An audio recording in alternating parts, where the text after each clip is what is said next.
और इस वक्त रेलवे के पीआरओ की तरफ से क्या सूचना दी जा रही है, जल्दी से वो अपने दर्शकों को दिखा देते हैं। सभी यात्रियों की गतिविधियों पर नजर रखी जा रही है, यात्रियों की भीड़ पर नजर रखी जा रही है और आवश्यकता अनुसार उनके मार्गदर्शन की व्यवस्था की गई है।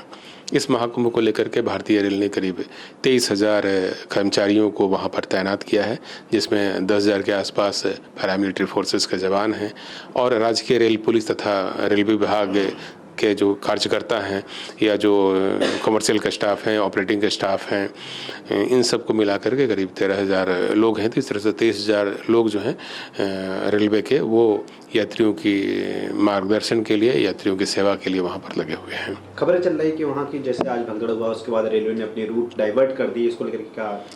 कुछ गाड़ियों के रूट डाइवर्जन के संबंध में फैसला हम लोगों ने शुरू में ही ले लिया था। वैसी गाड़ियां जो कि अदरवाइज प्रयागराज से होकर के जाती थी, उसको हम लोगों ने डाइवर्टेड रूट से चलाया ताकि अधिक संख्या में हम लोग अनरिजर्व क्लास की पैसेंजर गाड़ियों का परिचालन कर सकें, क्योंकि पैसेंजर गाड़ियों की जो कैरिंग कैपेसिटी है वो अधिक होती है और एक बार में अधिक संख्या में यात्रियों को कहीं ले जाया जा सकता है। इसी के मद्देनज़र आज खास करके मौनी अमावस्या के दिन और कल के दिन भी हम लोगों ने अधिक संख्या में अनरिजर्व ट्रेनें चलाने का फैसला किया है ताकि यात्रियों को सुगमता हो और ज़्यादा से ज़्यादा लोगों को हम प्रयाग क्षेत्र से उनके गंतव्य स्थान की ओर ले जाने में सक्षम हो सकें। मतलब जो खबरें चल रही है उसमें कोई सच्चाई नहीं है, मतलब अभी रेलवे ने कोई डाइवर्जन नहीं किया या कैंसिल नहीं किया? रेलवे ने आज की तिथि में तो कोई डाइवर्जन का निर्णय नहीं लिया है। जो डाइवर्जन के संबंध में निर्णय लिए गए थे या स्टेशन जंक्शन वो पहले लिए गए थे।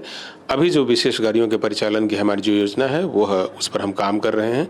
उसी के हिसाब से सभी गाड़ियों को प्रयागराज और आसपास के स्टेशनों पर ले जाया जा रहा है और फिर प्रयाग क्षेत्र से जो यात्री स्नान कर लेंगे उनको वापस ले जाने की व्यवस्था की गई है। तकरीबन अभी विशेष ट्रेनें कितनी चल रही है जो प्रयाग से होकर गुजर रही है? आज हम लोगों ने 360 विशेष ट्रेनों के परिचालन का फैसला लिया है। पूरे मेला अवधि में हम लोग करीब 3400 विशेष गाड़ियों का परिचालन कर रहे हैं। इसके अलावा 10,000 नियमित गाड़ियां भी हैं जिनका परिचालन संगम क्षेत्र से होकर के होगा। तो इस तरह से 13,400 से अधिक रेलगाड़ियों का परिचालन संगम जाने वाले लोगों की सहूलियत के लिए, उनकी मदद के लिए किया जा रहा है।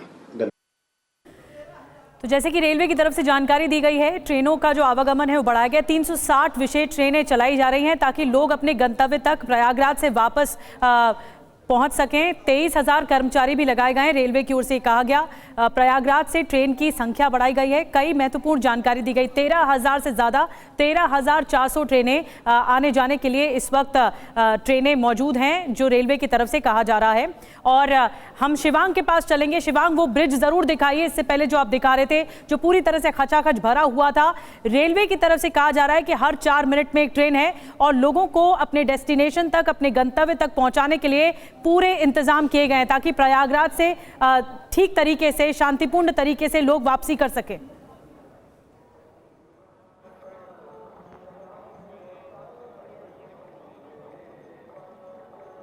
बिल्कुल, पहले मैं एक बार आपको जो आपने जिक्र किया उस ब्रिज का वापस से आपको वो तस्वीरें दिखाता हूं। सुनील, एक बार जूम करके दिखाएं आप स्थिति देखिए। मतलब बार बार ये सरकार कह रही थी कि 40 करोड़ लोग, 45 करोड़ लोग इस कुंभ में पहुंचेंगे और आज के दिन ये माना गया था कि 10 करोड़ के आसपास लोग आएंगे।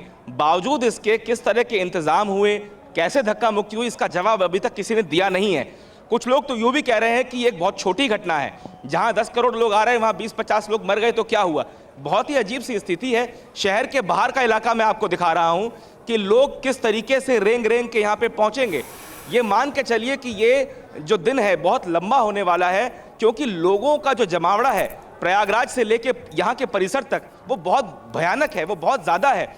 लोग पूरी उत्सुकता के साथ यहाँ पहुँचना चाहते हैं, क्योंकि लोगों से जब आप बात करेंगे तो वो आपको समझ में आएगा कि वो बिना स्नान किए यहाँ से जाना नहीं चाहते। और सबसे बड़ी बात, अब देखिए जब हादसा हो गया है तो तमाम ये बातें कर रहे हैं कि आप जहाँ पे हैं वहीं पे स्नान कर लें।